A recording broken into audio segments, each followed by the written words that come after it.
बेनीपट्टी अंबेडकर चौक पर महत्वपूर्ण विद्यालय एसएस ज्ञान भारती है, जहां आज रीता न्यूज़ का टीम इस विद्यालय में पहुंचे हैं, जहां एसएस ज्ञान भारती के निदेशक महोदय से विद्यालय में सीबीएसई का जो रिजल्ट 10वीं एवं 12वीं वर्ग का निकला है उसके संबंध में जानकारी लेने के लिए निदेशक महोदय से मिलने के लिए रीता न्यूज़ की टीम पहुंची है। क्योंकि विद्यालय बेनीपट्टी मुख्यालय का सबसे महत्वपूर्ण विद्यालय है, यहाँ सैकड़ों की संख्या में छात्र छात्राएं शिक्षा ग्रहण करने के लिए आती हैं और इस विद्यालय पर भरोसा किया जाता है। इसीलिए हम निदेशक महोदय से जानना चाहते हैं। अभी हम बेनीपट्टी के प्रमुख विद्यालय एसएस ज्ञान भारती में हैं और एसएस ज्ञान भारती में आने का हमारा उद्देश्य है कि अभी जो सीबीएसई का जो रिजल्ट निकला है और किस विद्यालय में कितना सुंदर रिजल्ट है, उसी की हम लोग खोज कर रहे हैं पूरे ज़िले की। और एसएस ज्ञान भारती में आप हमारे स्क्रीन पर जो देखते हैं, ये एसएस ज्ञान भारती के निदेशक महोदय हैं और हम चाहते हैं कि हम देखें कि निदेशक महोदय क्या कहते हैं। निदेशक महोदय, पहले आप एक सेकेंड एसएस ज्ञान भारती के आप निदेशक हैं, आप अपना परिचय दे देंगे, क्योंकि दर्शक कुछ लोग परिचय भी कहते हैं कि जरा परिचय भी दे देंगे। मैं अमरेश मिश्रा, डायरेक्टर एसएस ज्ञान भारती बेनीपट्टी। एक चीज़ कहना है कि बेनीपट्टी का आपका प्रमुख चौराहे पर प्रमुख विद्यालय है। सीबीएसई का जो रिजल्ट निकला है उसमें आपके विद्यालय का क्या पोजीशन है? मेरे यहाँ कुल 60 बच्चे अपीयर्ड हुए थे, जिसमें 60 के 60 बच्चे अपनी सफलता पाए हैं और 80% से ऊपर 18 बच्चे हैं, 70 से 80% के बीच 16 बच्चे हैं और 60 से 70% के बीच लगभग 20 बच्चे हैं और 6 बच्चे 50 से 60% के बीच हैं। यानी बहुत ही अच्छा और बहुत ही अच्छा बेहतरीन प्रदर्शन बच्चों का है, जिसमें हमारे सम्मानित गार्जियन, हमारे सम्मानित शिक्षक और बच्चों की अहम भूमिका है। इसमें एक चीज़ दिखाना कि शिक्षक अगर सुंदर हो यानी योग्य हो तो छात्र के पढ़ाई में मन लगता है और छात्र का जो रिजल्ट होता है शिक्षक बेसिस पर होता है। आपने शिक्षक की जो नियुक्ति की है वह योग्य शिक्षक है या जनरल में जो अभी चल रहा है वो शिक्षक है? मेरे यहाँ विगत 2000 से मैं विगत 2000 से यह विद्यालय संचालित है।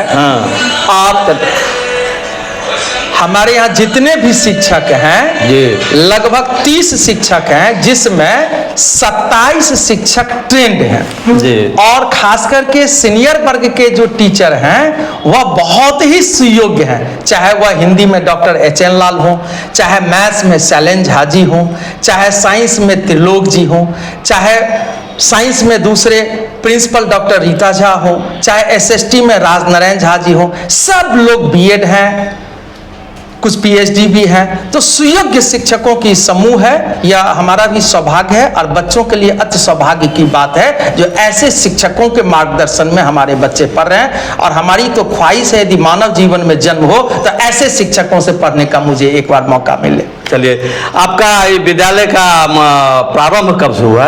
2000 ईस्वी में इस विद्यालय की प्रारंभ है और 25वें साल में मैं चल रहा हूँ। 25वां वर्ष चल रहा है और अभी तक आप ठीक ठाक चल रहे हैं क्षेत्र में? सब आप लोगों की शुभकामना और माँ भगवती की कृपा है। आपके रिजल्ट से अभी जो नया में जो एडमिशन किया होगा छात्र या छात्रा हैं, उसके अभिभावक के अभी के जो वर्तमान में आपका रिजल्ट निकला है उससे आपके अभिभावक जो होंगे, नए अभिभावक जो होंगे, वो कितना खुशी महसूस करते होंगे इस विद्यालय से? निश्चित रूप से वो बहुत खुश महसूस करते रहे हैं। इस कारण चूंकि हमारे यहाँ का जो पढ़ाई का आधार है, इसका नाम है एसएस ज्ञान भारती, तो इसका शाब्दिक अर्थ है संस्कार से सफलता को प्राप्त करना। तो हम संस्कार युक्त बच्चों को तैयार करना चाहते हैं और यही मेरी प्रयास है। जब बच्चे संस्कारी होंगे तो राष्ट्र का एक अच्छा नागरिक होगा, और अच्छा नागरिक होगा तो घर, परिवार, समाज, राष्ट्र के लिए यह सदुपयोगी होगा, उपयोगी होगा और उसका जीवन भी लाभकारी होगा।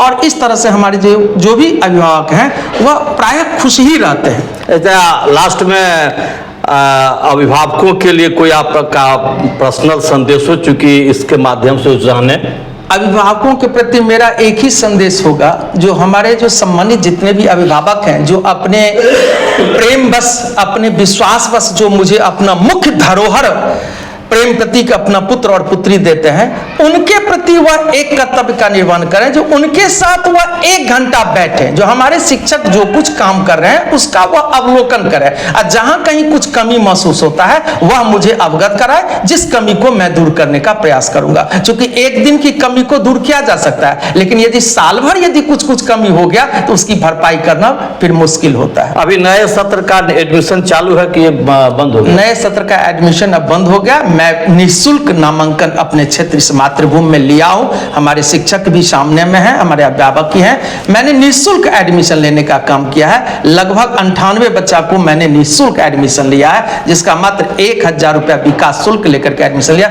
जबकि 2000 ईस्वी में मैं जब स्कूल लेकर के आया था तो 6500 रुपया एडमिशन शुल्क लेते थे, लेकिन अभी मैं 1000 रुपया लेकर के एडमिशन लेने का काम किया है। चूंकि कोरोना फेज के बाद में आर्थिक परेशानी के दौर से लोग गुजरे और हम भी इसी मातृभूमि के हैं, तो मातृभूमि के लोगों के लिए मैंने ये लाभ पहुंचाने का काम किया। अंत में सरकार के द्वारा दिए गए निर्देश का पालन होता है विद्यालय में कि नहीं? सरकार के द्वारा दिए गए निर्देश को पालन करना निहायत ही जरूरी है, और मैं पूरा का पूरा प्रयास करता हूं जो करें। चूंकि चाहे वह बिहार सरकार का कार्यक्रम हो तो एक कंप्यूटर टीचर कंप्लीटली उसी पर काम करते रहते हैं, और सीबीएसई का जो नॉर्म्स है उस नॉर्म्स के हिसाब से लेकर के मैं काम करना चाहता हूं, क्योंकि कहीं गलत ना हो, जिससे हम यदि गलत करेंगे तो यह सीख हमारे बच्चों में जाएगा। हम चोर होंगे तो बच्चा चोर होगा। इसीलिए मैं प्रयास करता हूं जो ईमानदारी पूर्वक हर काम का निर्वहन करे। चलिए, आपने हमारे रीता न्यूज को इतनी बातों की जानकारी दी है, इसके लिए आपको धन्यवाद। और मैं भी चाहूंगा कि बेनीपट्टी का एक प्रतिष्ठित विद्यालय है, अभिभावक निश्चित तौर पर एक बार विद्यालय का निरीक्षण करें और अपने बच्चों को सुयोग्य बनाने हेतु, संस्कारी बनाने हेतु इस विद्यालय में नामांकन करें। धन्यवाद, बहुत बहुत आभार।